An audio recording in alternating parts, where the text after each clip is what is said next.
Hi, my name is Abigail Fenner with a major in General Studies, and I'll be presenting on how one's sense of personal purpose affects society and social advancement. Before we begin, I want to explain that if I seem to be looking elsewhere, it's because my camera is at the top of my screen while I'm looking at the screen of my monitor for my presentation. The issue at hand is how one's sense of personal purpose affects society and social advancement. A lot of individuals today lack the feeling of purpose, and that in turn creates unmotivated adults with no idea how they want to live their lives. This growing group of people who don't strive for any life goals create a society that is not advancing and not career focused. Many people's life plans got thrown out of the water and stagnant after the COVID-19 pandemic. This epidemic had a huge impact on high school and college students especially, and left them feeling lost in life. It has become more and more evident that high school students, college students, and many adults struggle with severe mental illnesses. The numbers have been rising all over the globe. These people struggle with depression, anxiety, mood disorders, PTSD, and much more, all majorly affecting their sense of self-awareness, confidence, motivation for schooling, dreams, and life goals. Many people these days are just floating in whatever life gives them instead of working hard to get to where they want to be in life. This issue is regional, national, and global.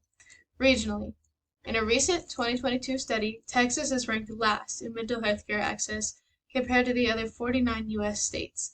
This data was of course made exponentially worse by the lasting effects of the COVID-19 pandemic, as well as accounting for the many people that do not reach out for help or participate in these studies. Texas is not doing well on the mental health side of things. There has also been a rise in the rate of substance abuse and deaths caused by such, with minors as well. Sadly, suicide rates have increased too, mainly those of color, younger individuals, and those living in rural areas, often meaning little to no access to proper health care. Texas is experiencing major shortages in the fields of mental health care, causing many to not get the help needed. Only 32.5% of needs are being met due to this shortage, and 30% of people report needing counseling or therapy but not receiving it. Many of the most experienced and skilled practitioners are approaching retirement, and Texas's higher education institutions have been unable to produce enough graduates to meet the predicated demand. Something needs to change fast. Nationally, mental health includes our emotional, psychological, and social well-being. It affects how we think, feel, act, handle stress, and communicate with others, make healthy choices, and so much more. Mental illnesses such as depression can even lead to physical health problems like diabetes, heart disease, and stroke. More than 1 in 5 U.S. adults live with a mental illness, and over 1 in 5 youth currently or have had some sort of mental illness. There is no one cause for this, but some factors that can lead to it are experiencing abuse, trauma, biological factors, chemical imbalances, use of drugs, etc. The majority of individuals in the U.S. living with mental illness or substance use disorder are not receiving treatment. Many adults and children struggling with this cannot afford the help, and insurance will not cover it. Only 27.7% of needs of mental health care are being met nationally, and 28.2% of people report needing counseling or therapy but not receiving it. Just as in Texas, there is a national shortage of mental health workers, and many aren't getting the help they need or deserve. Globally, as far back as 1997, the World Health Organization considered depression to be the second greatest cause of disability in the world. The burden of depression was compared to that of major chronic illnesses. During this particular study, nearly 250,000 people in 60 different countries were studied, with depression found to have the largest effect on worsening health. The WHO states that approximately 350 million people worldwide struggle with mental illness, and that the long-term, reoccurring nature of depression magnifies its wider economic burden. 1 in 5 people affected by depression will not recover fully from a first episode, and in 70 to 80% of those achieving remission, depression will reoccur at least once. Research has shown that people with depression have impaired physical, social, and work functioning compared to non-depressed individuals. Over a third of respondents in the WHO study reported choosing to leave a job because of their mental health, and 1 person in 3 reports to have not received the support they needed or required. Depression majorly affects the quality of one's life by causing low energy, anxiety, loss of interest, sadness, poor concentration, and poor sleep, just to name a few. Mental health disorders were found to be highest in America and Asia. However, Japan holds the lowest rate of depression and disability worldwide. A major hurdle in battling mental health disabilities globally is that they are seldom alone. There are often a million different reasons as to why an individual is experiencing this, and is very complex. Similarities. I have found the issue of mental health affecting society to be very similar regionally, nationally, and globally. Across the board, the number of people suffering with various mental illnesses is growing, negatively impacting lives, workforces, and society as a whole.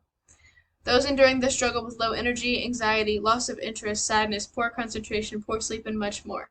Most are unmotivated, not striving for goals, and content with their minimum wage jobs and paycheck to paycheck lifestyle. Again, these numbers are growing and individuals are not receiving the help they need. As well as a shortage of mental health care professionals, a good amount of people cannot afford or travel to counseling/therapy. Society is being negatively impacted because our workforce is not growing. People are not trying to climb to the top, and the issue of substance abuse is skyrocketing.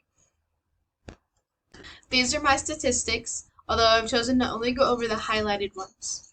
Regionally, more than 80% of Texas counties are designated as mental health professional shortage areas. 36.8% of adults in Texas reported symptoms of anxiety and/or depressive disorder. There is a 51% increase in drug overdose since before the pandemic.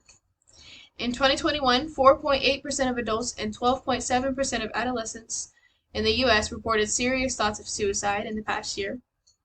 And in May 2022, among adults in Texas who reported experiencing symptoms of anxiety and/or depressive disorder, 30% reported needing counseling or therapy but not receiving it.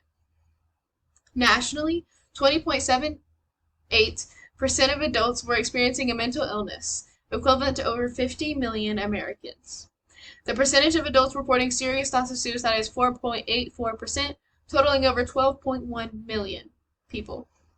Over half, 54.7% of adults with a mental illness do not receive treatment, totaling over 28 million individuals. Almost a third, 28.2% of all adults with a mental illness reported that they were not able to receive the treatment they needed, and 42% of adults reported they were unable to afford care. 59.8% of youth with major depression do not receive any mental health treatment. Over 12.1 million adults reported serious thoughts of suicide. Globally, 3.8% of the population experience depression, although most cases go undocumented, 5% of adults. Suicide is the fourth leading cause of death in 15 to 29-year-olds, and more than 700,000 people die due to suicide yearly. Barriers to effective care include a lack of investment in mental health care, lack of trained healthcare providers, and social stigma associated with mental disorders. In the workplace, according to the WHO survey, 37% of respondents feel that support was seldom or never available when they needed it, and 36% feel their depression has made them feel like leaving work altogether. My interpretation of these statistics is, as you can see by the statistics, mental health and how it is affecting society is a huge issue regionally, nationally, and globally. The numbers are growing, and the recent COVID-19 pandemic has been no help to it. Many people struggling with mental illness are not accounted for in these studies, making this issue of resolving the mental health crisis very difficult. A lot of individuals are not getting the help they need, and a big part of that is the current global shortage of professionals. Over 12.1 million people have serious thoughts about suicide. These individuals need and deserve help. Even those admitting that they need help don't get it due to multiple reasons, including expenses, shortages, travel, etc. Depression and other severe mental illnesses are even leading people towards substance abuse, including those underage. Mental illness affects all aspects of life greatly and can lead to negative life choices. In the workplace, many are denied jobs or leaving jobs due to their depression, or in a negative work environment with long hours, high workloads, and poor relationship with management. Many struggling with mental health can't handle the competitive nature of high-level jobs and don't strive to advance in their careers.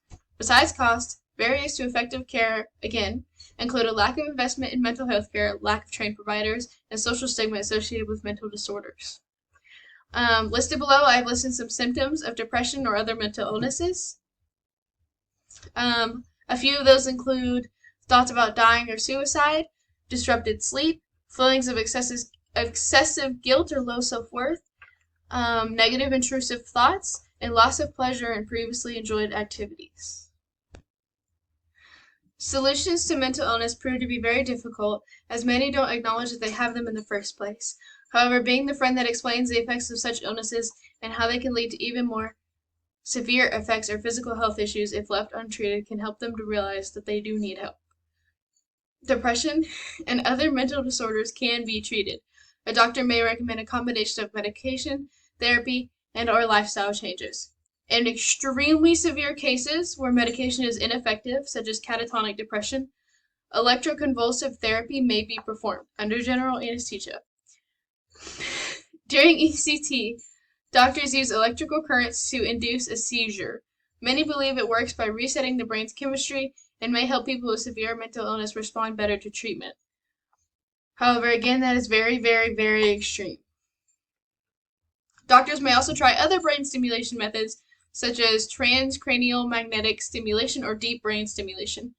Psychological treatments are the first treatments for depression and can teach new ways of thinking, coping, and relating to others. Effective psychological treatments for depression include behavioral activation, cognitive behavioral therapy, interpersonal psychotherapy, and problem-solving therapy. Preventing mental illness like depression is not so easy. There are a number of factors that can contribute to mental illnesses that are not controllable, such as childhood abuse, trauma, experiences related to other medical conditions, biological factors, chemical imbalances, use of alcohol or drugs, feelings of loneliness, etc. Though a few ways thought to be beneficial for prevention include talking about your feelings, getting good sleep, eating well, staying active, practicing mindfulness, keeping in touch with friends and family, and caring for others. If you are at higher risk for developing mental illness, you may benefit from therapy or counseling. Be there for the people around you, and help those when they are in need as well, even if they are in denial. These are my references, and I thank you for watching my presentation, and I apologize for my cats in the background.